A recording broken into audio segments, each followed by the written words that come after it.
अस्सलाम वालेकुम dear viewers, मैं आपका टीचर डॉक्टर सैफुल्लाह खान। आज हम डिस्कस करने जा रहे हैं किसके बारे में? एवरेज एटॉमिक मास के बारे में। एवरेज एटॉमिक मास क्या होता है, ये कैसे हम इसको डिफ़ाइन कैसे करेंगे, इसको हम मालूम कैसे करेंगे। हमारे पास एलिमेंट्स के मुख्तलिफ आइसोटोप्स होते हैं और उन आइसोटोप्स में से फिर हमने ये चॉइस करना है कि कौन कौन सा एलिमेंट हम यूज़ करें अपने टेबल के अंदर। एक कन्फ्यूजन पैदा हुआ है, जैसे हमारे पास हाइड्रोजन है, उसका मास 1 भी है, हाइड्रोजन की मास 2 भी है, हाइड्रोजन की मास 3 भी है। हमारे पास कार्बन है, उसका मास हमारे पास 12 भी है, 13 भी है, 14 भी है। अब इन तीनों के अंदर, इन तीनों का या हमारे पास जो इनके आइसोटोप्स होते हैं, इनके आइसोटोप्स के क्या निकालना, इनकी एवरेज निकालना, ये कैसा हम निकालते हैं, किस तरह निकालते हैं। इससे पहले कि हम एवरेज एटॉमिक मास की तरफ चले जाए, एक चीज़ आपके साथ डिस्कस करना चाह रहा हूँ, that is called mass spectrometer. Mass spectrometer के बाद हम एवरेज एटॉमिक मास की एक सिंपल सा एग्जाम्पल भी साथ लिखेंगे, ठीक है। तो जनाब यानी हमारे पास क्या चीज़ है मास स्पेक्ट्रोमीटर की। यहाँ पे देखें एक हमारे पास इंस्ट्रूमेंट है किसी भी एटम की मास को मालूम करने के लिए, नाम इसका है मास स्पेक्ट्रोमीटर। मास स्पेक्ट्रोमीटर इसका नाम है। मास स्पेक्ट्रोमीटर क्या चीज़ है? मास स्पेक्ट्रोमीटर सबसे पहले हम लेंगे इसके लिए एक ट्यूब लेंगे। ये मेरे पास क्या लेंगे इसके लिए? एक सिंपल सा ट्यूब लेंगे। हमने इसका ट्यूब लिया। ट्यूब कैसा होता है इसका ट्यूब बिल्कुल ऐसा बना हुआ होता है। ये हमारे पास मास स्पेक्ट्रोमीटर का एक सिंपल में ट्यूब इसका ड्रा करना जा रहा हूँ। ये हमारे पास का ट्यूब, थोड़ा सा मैं इसको सही ड्रा करूं। हमारे पास ये इसका एक ट्यूब है जो बिल्कुल सर्कम्फेरेंस फॉर्म में इस तरह के बैंड होता है। ये हमारे पास क्या चीज़ है? एक ऐसा हमारे पास क्या बनता है, एक ऐसा ट्यूब होता है, ठीक है। फिर क्या करना है, इस ट्यूब के अंदर सबसे पहले मैंने इसमें सैंपल डालना है। इसके अंदर सैंपल डालना है। इस ट्यूब के अंदर सैंपल का मतलब यानी किसी भी सब्सटेंस को डालना है। फर्स्ट करें मैं यहाँ पे यूज़ करूँगा किस चीज़ को? ऑक्सीजन को। फॉर एग्जांपल मैं इसके अंदर, या जो हमारे पास मास स्पेक्ट्रोमेट्री है इसमें मीटर जो है, इसमें मैं इंसर्ट करूँगा किस चीज़ को? ऑक्सीजन के एटम को मैं इसमें इंसर्ट करूँगा।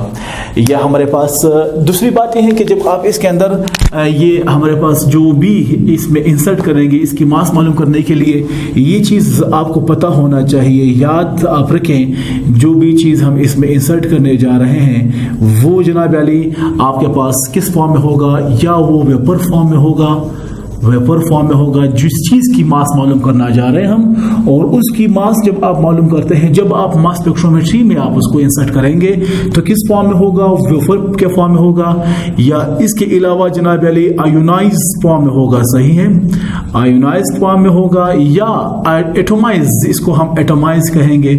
एटोमाइज यानी आपने एटम के फॉर्म में या आयन के फॉर्म में या वेपर के फॉर्म में आपने इसको इंसर्ट करना है, ठीक है। तो जनाब अली मैंने क्या किया, मैंने इस ऑक्सीजन के जो हमारे पास एटम्स हैं इनको फ्रीली मैंने क्या कर दिया? इंसर्ट कर दिया किस चीज़ में? इस हमारे पास जो मौजूद मास स्पेक्ट्रोमीटर है, इस मास स्पेक्ट्रोमीटर के अंदर इनको मैंने कर दिया इंसर्ट, ठीक है। अब होता क्या चीज़ है, नेक्स्ट हमने क्या लगाना है? हमने इस मास स्पेक्ट्रोमीटर के ऊपर क्या लगाना है? इसके ऊपर लगाना है एक इलेक्ट्रिक फील्ड लगाना है। क्या लगाना है? Electric field. ये जनाब अली मेरे पास क्या मौजूद है? इलेक्ट्रिक फील्ड हमने लगाना है, ठीक है। इलेक्ट्रिक फील्ड यहां से मैं क्या लगाऊंगा? इसके ऊपर इलेक्ट्रिक फील्ड लगाऊंगा। ये भी इसके ऊपर चार्ज नेगेटिव चार्ज है, इसके ऊपर चार्ज पॉजिटिव चार्ज है। यहाँ पे होता क्या चीज़ है? इस इलेक्ट्रिक फील्ड में होता ये है कि यहाँ से निकलते हैं क्या चीज़? इधर से निकलते हैं जनाब अली हमारे पास इलेक्ट्रॉन शावर होते हैं। इलेक्ट्रॉन हमारे पास शावर होते हैं किसके ऊपर? ये जो इसकी पॉजिटिव पोल है, इस पॉजिटिव के ऊपर हमारे पास इलेक्ट्रॉन शावर होते हैं। जब इलेक्ट्रॉन यहाँ पे शावर होते हैं तो इधर से जो हमारे पास एटम है वो एटम इधर से गुजरेंगे। यहाँ से जब भी गुजरेंगे तो होगा क्या चीज़? ये एटम फिर क्या करेंगे? ये इनके दरमियान से होके हमारे पास निकलेंगे, इस तरफ आएंगे। जब यहाँ पे निकलेंगे तो इसमें होगा क्या चीज़? इसमें होगा ये कि फॉर एग्जांपल ये हमारे पास ऑक्सीजन का एटम मैंने आपके साथ शेयर किया। फर्स्ट करें ये मैं कहूँ, बल्कि मैं इसको अलग में से ड्रॉ करूँगा। ये मेरे पास ऑक्सीजन है, इसके प्रोटॉन न्यूट्रॉन है यानी इसके न्यूक्लियस है, इसके आसपास क्या होते हैं? इलेक्ट्रॉन्स होते हैं। फर्स्ट करें मैं इधर शो करूँगा, इसका इलेक्ट्रॉन ये है। फर्स्ट करें इसका इलेक्ट्रॉन हमारे पास ये है, सही। तो होगा क्या चीज़? जब ये इलेक्ट्रॉन यहाँ से पास हो जाएंगे, इस तरफ आएंगे तो वो जो पास हुए इलेक्ट्रॉन्स है वो आके इसके साथ टकराएगा, वो खुद भी निकलेगा, इस इलेक्ट्रॉन को भी निकालेगा, यानी एक इलेक्ट्रॉन इसके साथ टकराया, खुद भी निकला, इसके शेल से इलेक्ट्रॉन को निकाला, इस तरह ये इलेक्ट्रॉन भी क्या हो जाएगा, निकल जाएगा। जब हम इस ऑक्सीजन एटम को यहां से पास करते हैं, वहां से इलेक्ट्रॉन इसके ऊपर शावर होंगे, इलेक्ट्रॉन इसके ऊपर आएंगे तो वो इस इलेक्ट्रॉन्स को निकालेंगे। इलेक्ट्रॉन को निकालने के बाद ये हमारे पास सिर्फ और सिर्फ बच जाएगा न्यूक्लियस, यानी पॉजिटिव चार्ज के फॉर्म में ये बच जाता है। इसका मिसाल कैसा है? इसका मिसाल ऐसा है, फॉर एग्जांपल यहां से मैं हिट करूंगा इलेक्ट्रॉन को इससे, तो वो खुद भी निकलेगा, इसको भी साथ निकालेगा, यानी दो इलेक्ट्रॉन यहां से हिट किया मैंने, एक इलेक्ट्रॉन निकल गए, दो इलेक्ट्रॉन, इस तरह ये हमारे पास इलेक्ट्रॉन इसके निकल गए, बच गया हमारे पास क्या चीज, पॉजिटिव चार्ज। इसके बाद क्या लगाते हैं? इसके बाद इसी मास स्पेक्ट्रोमीटर में लगाते हैं क्या है जनाब वाले, यहाँ पे हम लगाते हैं एक नेक्स्ट इलेक्ट्रिक फील्ड, एक नेक्स्ट लगाते हैं इलेक्ट्रिक फील्ड, एक जनाब वाले एक नेक्स्ट इलेक्ट्रिक फील्ड लगाते हैं। ये फील्ड किस लिए होता है? ये ताकि ये जो निकले इससे हमारे पास न्यूक्लियस है, ये इसमें एक्सेलरेट हो जाए, इनको एक्सेलरेट करने के लिए इलेक्ट्रिक फील्ड सुराखदार होता है इनके, हमारे पास ऐसे इसके दरमियान एक इलेक्ट्रिक फील्ड लगाते हैं जिसमें स्मॉल स्मॉल क्या लगे होते हैं, होल्स लगे होते हैं, इसको हम नाम देंगे फॉरफ्लेटेड फील्ड, इलेक्ट्रिक फील्ड ये होते हैं। और फिर ये जो यहां से पास हुए ऑक्सीजन जो पॉजिटिव फॉर्म में अब आए, क्योंकि नेगेटिव फॉर्म तो इसका इलेक्ट्रॉन तो सारे निकल गए, ये यहां से पास हो जाएगा, किसकी तरफ आएगा? एक नेक्स्ट हमारे पास लगा हुआ है स्लिट, हम इसी के अंदर हमारे पास लगाते हैं स्लिट लगाते हैं। स्लिट क्या होता है? स्लिट हमारे पास बिल्कुल ऐसा एक हमारे पास पार्टिकल या पार्ट हम लिखेंगे, इसका पार्ट होता है जो बिल्कुल यहाँ से भरा हुआ है, सिर्फ इसके यहाँ पे स्मॉल होल हुआ होता है, जो क्या करता है, जो इन तमाम प्रोटॉन्स को या तमाम जो हमारे पास न्यूक्लियस होते हैं एटम का, वो इस इलेक्ट्रिक फील्ड से निकल के इस तरफ आ जाते हैं। जब यहाँ पे आ जाते हैं तो इन सब को ये क्या करेगा, ये जनाब अली इन सब को इसी एक होल से बाहर निकालने देगा।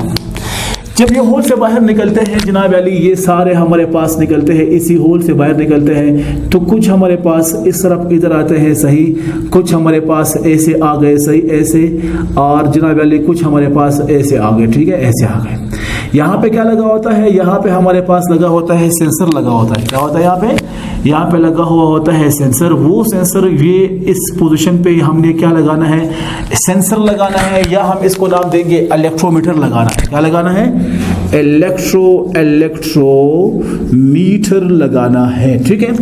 ये जिस जगह पे हमारे पास स्ट्राइक करेगा, इधर स्ट्राइक करेगा, ये यहाँ पे स्ट्राइक करेगा, यहाँ पे स्ट्राइक करेगा, तो जब ये इस सेंसर पे लगेंगे तो सेंसर या इलेक्ट्रोमीटर पे लगेंगे, ये क्या करेगा? ये कमांड भेज देगा आपके कंप्यूटर की स्क्रीन पे। ये कंप्यूटर की स्क्रीन पे क्या बनाएगा? एक किस्म का ग्राफ बनाएगा। यानी देखें, मैंने ऑक्सीजन क्या किया? मैंने ऑक्सीजन को एटमाइज फॉर्म में या आयोनाइज फॉर्म में इस ऑक्सीजन को मास स्पेक्ट्रोमीटर में एंटर कराया। ये जब यहाँ पे आया तो इसके ऊपर 2 इलेक्ट्रोप्लेट्स हमने लगा दिए। जब ये यहाँ से गुजरते हैं तो यहाँ पे इलेक्ट्रॉन इसके ऊपर शावर होते हैं, एटम के अंदर से इलेक्ट्रॉन निकल जाते हैं, बच जाता है न्यूक्लियस। न्यूक्लियस ये इलेक्ट्रिक फील्ड जब है, इस इलेक्ट्रिक फील्ड के साथ यहाँ से निकलते हैं, सही है, फॉस्फेटेड से फिर आएगा स्लिट की तरफ आएगा। स्लिट क्या करेगा? इन सबको हमारे पास एक ही होल से यहाँ पास होने देगा। इसके साथ हम क्या लगाएंगे? इसके साथ यहाँ पे लगाएंगे एक सी शेप्ड का मैग्नेट लगाएंगे। क्या लगाएंगे? मैग्नेट। इसको हम नाम देंगे इलेक्ट्रिक नहीं बल्कि मैग्नेटिक फील्ड। कौन सा नाम देंगे हम इसे हम नाम देंगे मैग्नेटिक फील्ड नाम देंगे। ये मैग्नेट्स हमारे पास है और ये इलेक्ट्रिक फील्ड है। ये दोनों करते क्या चीज है? इन दोनों से हम इनकी बैलेंस को बराबर करते हैं। जब ये आकर स्ट्राइक करते हैं यहाँ पे, तो इधर हमारे पास क्या शो होगा? यहाँ पे हमारे पास ग्राफ शो होगा। क्या होगा? ग्राफ शो होगा, ऐसा ग्राफ शो होगा, सही। अब फॉर एग्जांपल यहाँ पे ग्राफ ज्यादा है जो हमें कंप्यूटर में शो हुआ है। इसका मतलब ये है जो यहाँ इसका न्यूक्लियस आया था, ये न्यूक्लियस एक दूसरे के साथ पढ़ते यानी इसकी अबंडेंस ज्यादा होगी। इसकी मिकदार क्या होगी? ज्यादा, इसका मिकदार कम। ये हमारे पास, इसका मतलब ये है कि इधर से जब हमने एक किस्म के ऑक्सीजन को बम्बार्ड किया, ऑक्सीजन यहाँ पे आ गए, तो ऑक्सीजन हमारे पास 3 किस्म के आ गए। कुछ ऐसे ऑक्सीजन हमारे पास यहाँ पे स्ट्राइक करने लगे, ये जिसका हमारे पास मास ओवरऑल 16 है। कुछ हमारे पास ऐसे ऑक्सीजन आ गए जिसके मास जनाब वाली हमारे पास कितना है, ये 17 है। कुछ ऐसे ऑक्सीजन है जिसके मास हमारे पास कितने हैं, 18 है। अब इसका मतलब क्या हुआ, जब हमें ग्राफ में दिखाई दिया, इसका मतलब ये हुआ कि जब हमने मास स्पेक्ट्रोमीटर में ऑक्सीजन को एंटर किया तो इसमें कुछ ऑक्सीजन थे, ये हमारे पास ऑक्सीजन जिसका प्रोटॉन नंबर 6 है। एक हमारे पास ये ऑक्सीजन आया, इसका ये प्रोटॉन नंबर 6 है। एक हमारे पास ये ऑक्सीजन है, इसमें भी प्रोटॉन नंबर 6 है। यानी इन सब का सेम प्रोटॉन नंबर है। क्या है इनका, सेम प्रोटॉन नंबर इन सब का सेम है। लेकिन इनकी न्यूट्रॉन नंबर की बात अगर हम करें तो इसके न्यूट्रॉन यहां पे 6 है, इसका न्यूट्रॉन यहां पे 7 है, इसका न्यूट्रॉन हमारे पास यहां पे 8 है। सही, अगर इनकी मासेस को हम जमा करें प्रोटॉन न्यूट्रॉन को तो जनाब अली ये बनेगा 12, ये बनेगा 13, ये बनेगा 14। इसका मतलब ये हुआ कि हमारे पास इस ऑक्सीजन का मास 12 है, इस ऑक्सीजन का मास 13 है, इस ऑक्सीजन का मास 14 है। समझते हैं मेरा बात? या सॉरी, हमारे पास 6 नहीं, इसके 8 आते हैं। सॉरी, ये हमारे पास 8 है, ये भी हमारे पास 8 है, ये जनाब अली हमारे पास 8 है। मैं समझा कार्बन, सॉरी, ये भी हमारे पास कितने हैं, ये भी जनाब अली हमारे पास 9 है। कितने हैं ये, इसका 9 हमारे पास मास आया, 9। और ये हमारे पास 8 है, 8 है, ये हमारे पास 10 है। तो इसका मास मुकम्मल कितना बनेगा, ये बनेगा 16, ये बनेगा 17, ये बनेगा 18 मास बनेगा। सही है, बात समझ आ रही है आपको? तो ये हमें क्या मिला, हमें इधर से इस कंप्यूटर रिजल्ट से हमें ये मिला कि इस ऑक्सीजन के हमारे पास 3 आइसोटोप्स होते हैं। यानी हर वो एटम जिसके प्रोटॉन नंबर सेम हो, मास नंबर उनका चेंज हो, वो क्या कहलाएगा, उसके आइसोटोप्स कहलाएंगे। यानी इसका एक्यूरेट हमारे पास रिजल्ट कैसे मिलता है, मैं एक सिंपल यहां पे आपको बता दूं हमारे पास इसका एक्यूरेट रिजल्ट कैसे मिलता है। इधर जब हमने ऑक्सीजन को इस मास स्पेक्ट्रोमेट्री में डाला और हमारे पास ऑक्सीजन के यहाँ पे पोजीशंस ने हमें बताया कि हमारे पास ये ऑक्सीजन है, ये ऑक्सीजन है, ये इन दोनों की सबसे पहले मास स्पेक्ट्रोमीटर से हमें मिला इनकी मास। क्या मिला, इनकी मास हमें मिला। तो मास मुझे क्या मिला, एक बल्कि सबसे पहले हमें मिला ऑक्सीजन के आइसोटोप्स मिले। क्या मिले, ऑक्सीजन के आइसोटोप्स हमें मिले, ऑक्सीजन के आइसोटोप्स मिले। आइसोटोप्स क्या होते हैं, आइसोटोप से मुराद क्या है, इससे मुराद है ऐसे एटम जिनके सेम प्रोटॉन नंबर हो, चेंज मास नंबर हो, ये कहलाएगा हमारे पास आइसोटोप्स। तो आइसोटोप्स हमें किस किस फॉर्म मिले, हमें एक ऑक्सीजन मिला जिसका एटॉमिक मास क्या था, एक दूसरा हमारे पास ऑक्सीजन मिला, एक तीसरा मिला। बल्कि मैं इसको नाम दूंगा ऑक्सीजन 1, इसको नाम दूंगा 2, इसका नाम दूंगा 3। ऑक्सीजन 1 जो हमें मिला, जिसको आप नाम देंगे ऑक्सीजन 1, इसका मुकम्मल टोटल मास कितना मिला हमें, इसका जो टोटल मास है, इसका जो टोटल मास हमें मास स्पेक्ट्रोमेट्री से मिला है वो कितना है, 15.995। क्या मास इसका, 15.995, ये इसका एक्यूरेट मास आया। फिर O2 की बात कर रहा हूं, हमारे पास ये O1 है। क्या चीज है, O1 की बात है, ठीक है।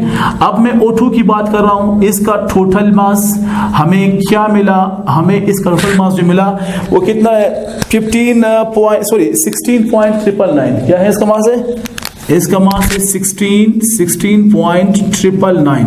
इसके बाद हमें जो O3 मिला, ये जो जनाब वाले हमारे पास O3 मिला है, O3 इसका टोटल मास क्या है, इसका टोटल मास जनाब वाली वो हमारे पास बनता है 17.999। ये 17.999 हमें इसका मास बना। ये तो हमें इसके मासेस मिले। इसके बाद इसकी अबंडेंस क्या मिली हमें, इससे मिला ये देखिए हमारे पास यहाँ पे इसकी अबंडेंस क्या मिलनी है। इधर इसके बात करूंगा इसके अबंडेंस के बारे में कि जनाब अली हमारे पास अबंडेंस क्या मिला, इनका अबंडेंस क्या मिला। ऑक्सीजन 1 का जो अबंडेंस है वो कितने मिकदार में, यानी इसकी मिकदार हमारे पास नेचर में कितने पाया जाता है, यानी कितना परसेंट हमारे पास ये मिला है, ये 99.763%। कितना परसेंट, 99.763% हमें वो ऑक्सीजन मिला है जिसका मास 15.995 है। और हमें वो ऑक्सीजन मिला है कितना परसेंट, जिसका मास 16.999 है, वो हमें कितना परसेंट मिला है जनाब अली, वो 0.037%। कितना, 0.037% हमें ये मिला है। इसके अलावा हमें टोटल मास जो मिला है O3 का जो 17.999 है, इसका अबंडेंस कितना मिला है, इसका अबंडेंस मिला है 0.0 0.200, इसका अबंडेंस कितना मिला है 0.0200% हमें ये मिला है। ठीक है, ये एक्यूरेट वैल्यू हमने कहां से निकाली, ये वैल्यू हमने निकाली मास स्पेक्ट्रोमीटर से निकाली, और हमने ये भी निकाला इससे कि हमारे पास इसके आइसोटोप्स होते हैं, मास स्पेक्ट्रोमीटर से निकाला। अब हम कंफ्यूज्ड हैं कि ये जो ऑक्सीजन है ये वाला, ये ऑक्सीजन, इन तीनों में से हमने कौन सा ऑक्सीजन अपने पीरियोडिक टेबल में इस्तेमाल करना है। अपने टेबल के अंदर हमने इन तीनों में से किस ऑक्सीजन को ऐड करना है जिसकी एक की मास ये है और ये इसकी अबंडेंस है, दूसरे की मास 16.999 है, 0.037 इसकी अबंडेंस है, तीसरे का जो हमारे पास मास है वो 17.999 है और अबंडेंस हमारे पास 200% है। तो ये जो आपके पास ऑक्सीजन है, इस ऑक्सीजन की मास को हम यहाँ पे कंसीडर करेंगे। कैसे लिखेंगे, ये ऑक्सीजन जो है इसका हमारे पास मास बनता है कितना 15.995, यानी 9 को हम लिखें डेसिमल के बाद 9 जो है ग्रेटर है देन 5, इसके लिए हम लिखेंगे 16, ये 16.9 है, इसके लिए हम लिखेंगे 17, ये हमारे पास जो है इसके लिए हम लिखेंगे 17.99 है, इसके लिए हम लिखेंगे 18। यानी हमारे पास तीन किस्म के ऑक्सीजन, एक की मास 16 है, एक का 17 है, एक का 18 है। अब हमने इनका एवरेज कैसे निकालना है, इनकी एवरेज निकालने के लिए हमारे पास सिंपल सा फार्मूला होता है।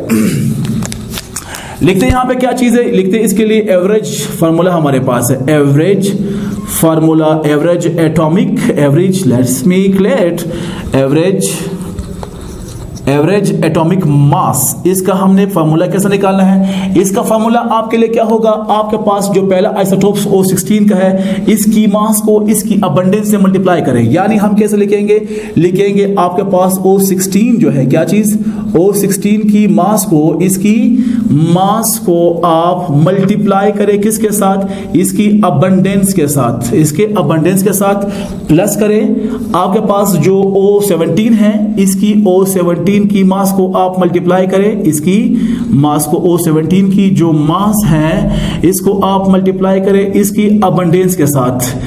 स्पेस कम है लिहाजा मैं सिंपल लिखूंगा ABU, सही, AB, बल्कि AB ही लिखूंगा, सही है, और इसको फिर प्लस करें, आपके पास O18 है, O18 की मास को आप मल्टीप्लाई करें इसकी अबंडेंस के साथ, सही है, अबंडेंस के साथ। इन सब को जमा करके आपने 100 पे इसको डिवाइड करना है।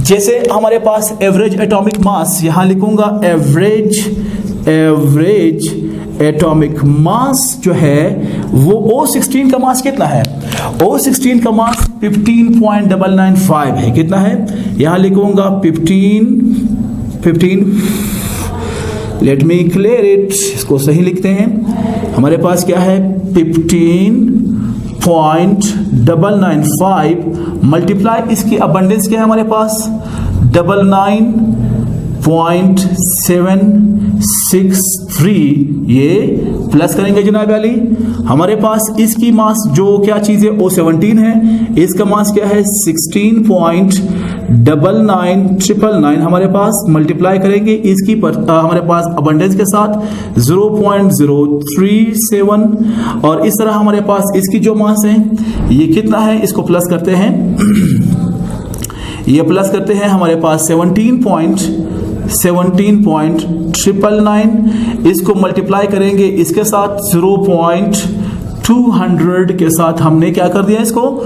मल्टीप्लाई किया, इन सब को हम डिवाइड करेंगे इसके ऊपर, इनको हम डिवाइड करेंगे जनाब अली 100 के ऊपर हम डिवाइड करेंगे, सही है।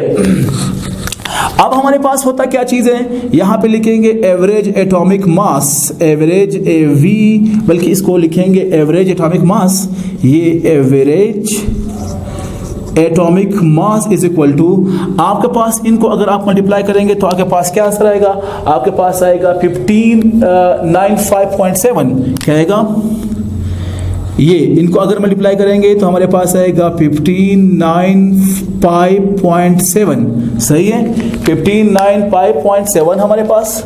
अब इसको हम जमा करेंगे, इसको अगर हमने मल्टीप्लाई किया है तो इसका हमारे पास आंसर क्या आएगा, इसका मल्टीप्लिकेशन हमारे पास रहेगा 0.628, कितना 0.628, इसको जमा करेंगे हमारे पास, इसको जब दोनों को हमने आपस में मल्टीप्लाई किया तो हमारे पास क्या मास बनेगा 3.596 हमारे पास आ रहा है। ठीक है, अब इन सब को हम करेंगे जमा और फिर सबको डिवाइड करेंगे किसके ऊपर, 100 के ऊपर हमने इनको डिवाइड करना है।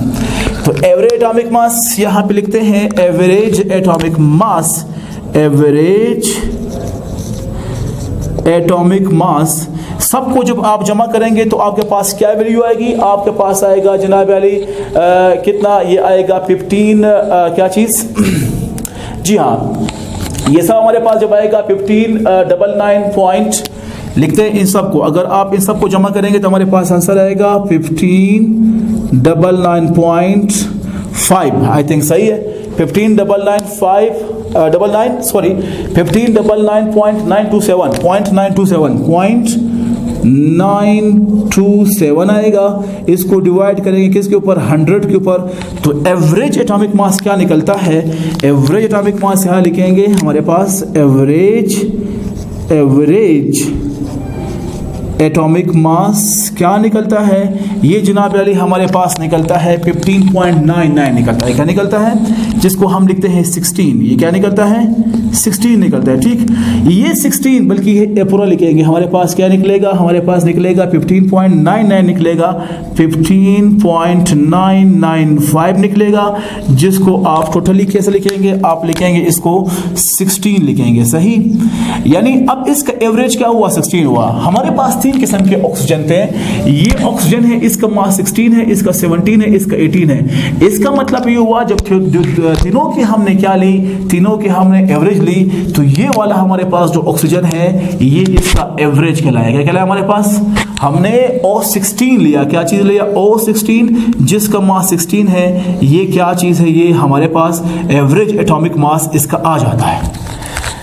Let me summarise in a while, हम इसको समराइज करते हैं। एटॉमिक मास की एवरेज क्या होती है, एवरेज एटॉमिक मास क्या होता है। सबसे पहले मैंने आपको समझाया मास स्पेक्ट्रोमीटर।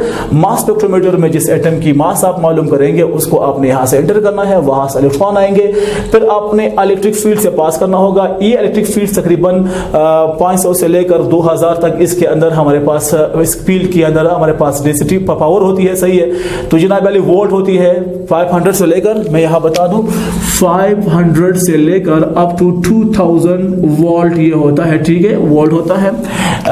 ये इसके बाद इन तमाम न्यूक्लियस को एक स्लिट के साथ पास से गुजारेंगे, वहां से गुजारने के बाद साथ हम मैग्नेटिक फील्ड लगाएंगे, इनको सेंसर के साथ लगाएंगे। सेंसर के साथ जब लगेगा, अब जिस मिकदार पे ज्यादा लगेगा वो हमारे पास O16 है, फिर हमारे पास O17, 18। ये जनाब अली हमारे पास ऑक्सीजन के आइसोटोप्स इसने बता दिए। ये बता दिया कि इनकी अबंडेंस क्या चीज है, नेचर में हमारे पास कितने पाए जाते हैं ये बता दिया, और इनकी मास बताया गया। ठीक है, हमने क्या किया, हमने यानी बताया गया इनकी आइसोटोप्स बता दिया। 1 2 3 हमारे पास ऑक्सीजन आ गए, 3 इसके आइसोटोप्स हो गए, एक का मास 16 है, एक का 17 है, एक का 18 है। जो इसकी एक्यूरेट मास बनता है 15.995, ये इसकी अबंडेंस बनती है। ये इसका मास बनता है, ये इसकी अबंडेंस है। ये हमारे पास O3 का मास बनता है, ये इसका अबंडेंस है। अब इन सब को आपने क्या करना है, इन सब को आपस में आपने मल्टीप्लाई करना है। मल्टीप्लिकेशन के बाद आपने प्लस करना है और 100 पे आपने डिवाइड करना है। जैसे यहाँ पे हमारे पास O16 का मास है और इसके अबंडेंस से O17 का मास है, मल्टीप्लाई करते हैं अबंडेंस के साथ, O18 का मास है, मल्टीप्लाई करते हैं इसके अबंडेंस के साथ। जैसे 15.995 हमारे पास इसका मास था, अबंडेंस हमारे पास ये है इसका, इनको आपस में मल्टीप्लाई किया 1595.7 आया। फिर हमारे पास जो O2 की है ये 16.999 है, मल्टीप्लाई किया 0.037 के साथ, जो इसका अबंडेंस है। इनको हमने क्या बनाया 0.628 बना, और इस तरह हमारे पास ये जो है इनको आपस में मिलाया, जो O3 का हमारे पास मास है और इसके अबंडेंस है हमारे पास 3.596 आया। इन सबको कलेक्टिवली हमने जमा कर दिया, जमा करने के बाद 100 पे हमने डिवाइड कर दिया, हमारे पास आंसर आया 15.995 और 16 हमारे पास, इसको ओवरऑल हम 16 लिखेंगे। इसका मतलब ये है कि O16 ही हमारे पास क्या चीज है, ये एवरेज एटॉमिक मास है ऑक्सीजन का 16 है। क्या चीज है, 16 है। होपफुली आपको टॉपिक समझ आया होगा। नेक्स्ट टॉपिक फिर आपके साथ डिस्कस किया जाएगा। फिलहाल के लिए बस एनफ। अल्लाह हाफिज।